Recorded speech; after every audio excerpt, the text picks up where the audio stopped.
Yehoshua, fils de Nun, envoya secrètement de Chittim 2 espions en leur disant « Allez examiner le pays, notamment Jéricho », comme on le voit dans le livre de Josué, au chapitre 2, verset 1, et dans la Haftara que nous allons réciter ce Shabbat. Les sages nous ont en effet transmis des renseignements supplémentaires quant à l'identité de ces 2 espions. Celle-ci n'étant pas mentionnée dans le texte biblique de manière explicite, nous la prenons par nos sages. Il s'agit en effet, comme nous le rappelle le Sefer Bemidbar Araba, le Midrash Rabbah sur la paracha, il s'agit de Pinehas et de Caleb.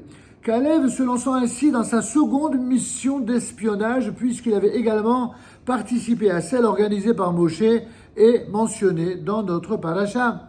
Caleb, fils de Yefouné, était l'espion de la tribu de Yehuda, le fameux membre qui assurera la royauté d'Israël.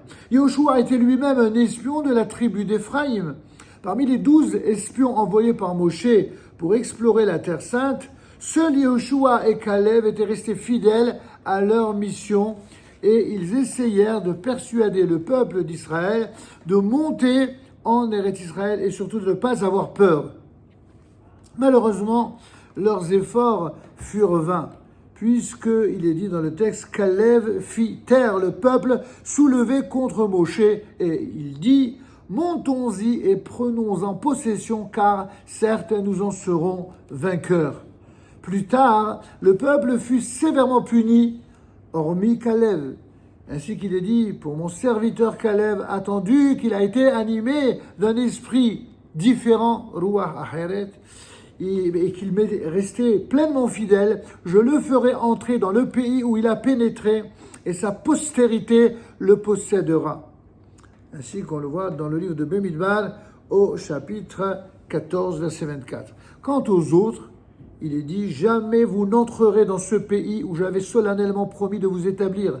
Il n'y aura d'exception que pour Caleb, fils de Yefouné, et Yehoshua, fils de Nun. » Quant à Pinehas, c'est une sorte, comme l'exprime le Rav Aviner, c'est un néophyte de l'espionnage, mais un vétéran en termes de fidélité au peuple d'Israël. C'est lui qui fit cesser le désastre de la débauche du peuple avec les filles de Moab.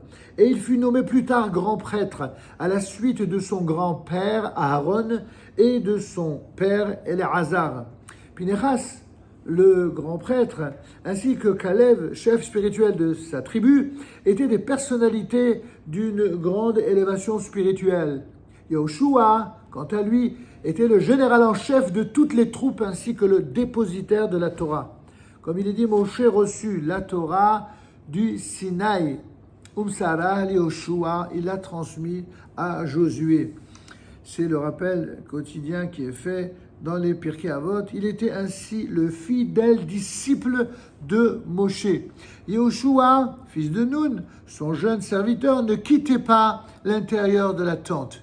Il venait le premier aux études et partait le dernier. Il n'y a donc pas de contradiction entre la Torah, son étude, sa pratique d'une part, et l'armée d'Israël de l'autre. Ainsi, le même personnage était à la fois un brillant étudiant de yeshiva, fidèle dépositaire de la loi juive, et un vaillant combattant, ainsi qu'un général en chef de l'armée. Ces 2 sages avaient des tâches bien particulières dans l'armée d'Israël. Ce qui n'est pas étonnant, puisque les élèves de Yeshiva se doivent d'être des fervents exécutants des mitzvot. Et parmi celles-ci figure la mitzvah de prendre possession de la terre d'Israël, et si cela est nécessaire, par les armes, ainsi que l'explique le Ramban Nachmanide. Cette terre doit se trouver entre nos mains et non pas entre les mains d'une autre nation. Et ce pourquoi, pour assurer cette souveraineté nationale, il faut agir manu militari, c'est-à-dire prendre les armes et combattre de toutes nos forces, comme le Rambam lui-même le rappelle. D'ailleurs, à en juger l'acharnement des nations à vouloir imposer à l'État d'Israël un autre État dont ceux qui aspirent à cet État ne cachent pas leur volonté de remplacer leur État par l'État d'Israël, prouve, si besoin était, à quel point ceci ne sera jamais, absolument jamais possible, parce que imposer la solution d'une terre à deux États, c'est tout simplement masquer le désir profond de voir la destruction de l'État d'Israël. Combien faudra-t-il encore d'années pour que les nations aient la bonne foi de le comprendre? Contrairement aux explorateurs envoyés par Moïse, lesquels n'avaient pas compris l'importance de leur tâche et qui, au lieu de l'accomplir, ont semé la panique dans le peuple, nos deux espions se sont dévoués pour leur tâche, ainsi que le démontre notre Haftarah. Et c'est pourquoi, disent nos sages, ils ont réussi. C'est ce que dit dans Bemidbar Araba nos sages. En effet, ils furent cachés dans une demeure appartenant à une femme qui étala pour eux, sur le toit de sa maison, des tiges de lin sous lesquelles ils se sont dissimulés. Mais le jour même, la présence des deux hommes dans la ville parvint aux oreilles du roi de Jéricho, le fameux Jéricho, qui ordonna à leur protectrice de les lui livrer. Au lieu d'obtempérer, cette dernière induit en erreur les hommes du roi en les envoyant à la poursuite des fugitifs dans la direction du Yarden, le fameux Jourdain, tandis que ces derniers étaient restés à l'abri sur le toit de la maison. Ce qui ne manque pas de nous étonner, c'est que cette femme, au courage exemplaire, était a priori, d'après les textes, une femme de mauvaise vie, une femme que l'on appelle une prostituée. Il semble que ce n'était pas la maison, a priori, la plus appropriée pour accueillir des hommes tels que nos deux explorateurs. D'autant plus que cette rencontre représentait à leur premier contact avec la terre d'Israël une étrange première rencontre. Évidemment, rien n'est laissé au hasard. Tout, absolument tout, fait partie de la providence divine et des choix de Dieu. C'était donc la volonté divine de les faire pénétrer en terre d'Israël de cette façon, particulièrement désagréable, en les dirigeant vers une telle maison.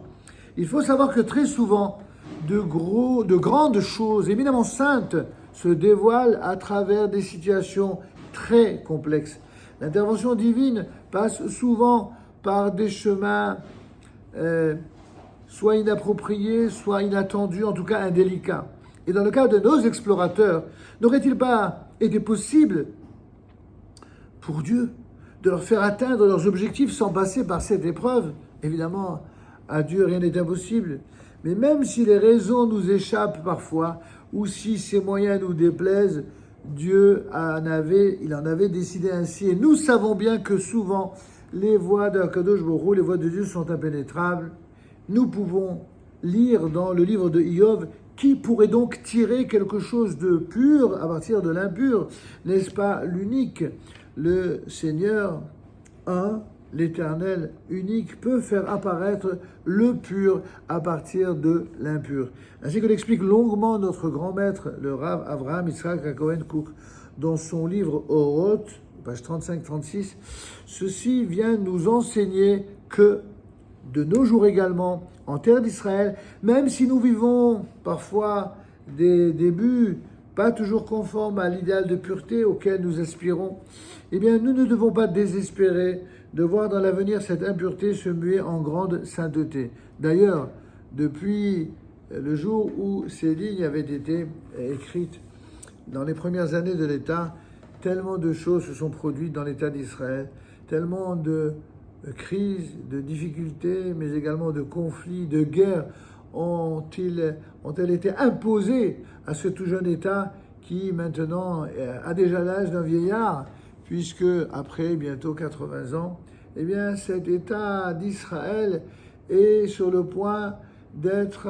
probablement une des nations les plus méritantes, les plus belles, les plus exemplaires et surtout les plus combatives, au point de combattre même des combats qui dépassent de très très loin sa seule survie ou sa seule sécurité, mais celle de l'état de gendarme du monde, puisque finalement, là où d'autres nations se montrent bien pleutres et bien parfois naïves ou feignent d'être naïves, pour ne pas dire pour certaines corrompues, eh bien, le peuple d'Israël, comme souvent dans l'histoire, est obligé de se battre, d'abord seul contre beaucoup, puis finalement, il sera rejoint par ceux qui ont compris le sens de l'histoire et qui décideront de soutenir l'État d'Israël, de bénir l'État d'Israël, et comme le texte de la Torah, comme de la prophétie nous le promettent, ceux qui bénissent Israël,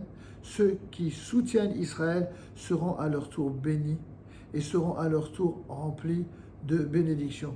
C'est ce que nous souhaitons bien sûr pour l'État d'Israël, c'est ce que nous souhaitons pour la France, c'est ce que nous souhaitons pour l'Europe, c'est ce que nous souhaitons pour les États-Unis, c'est ce que nous souhaitons pour tous les pays du monde, qu'ils soient unis dans un véritable soutien, dans un amour du peuple juif sur la terre d'Israël, car cette unité-là sera bénéfique non seulement au peuple et à la terre d'Israël, mais assurément sera bénéfique pour l'ensemble de l'humanité entière.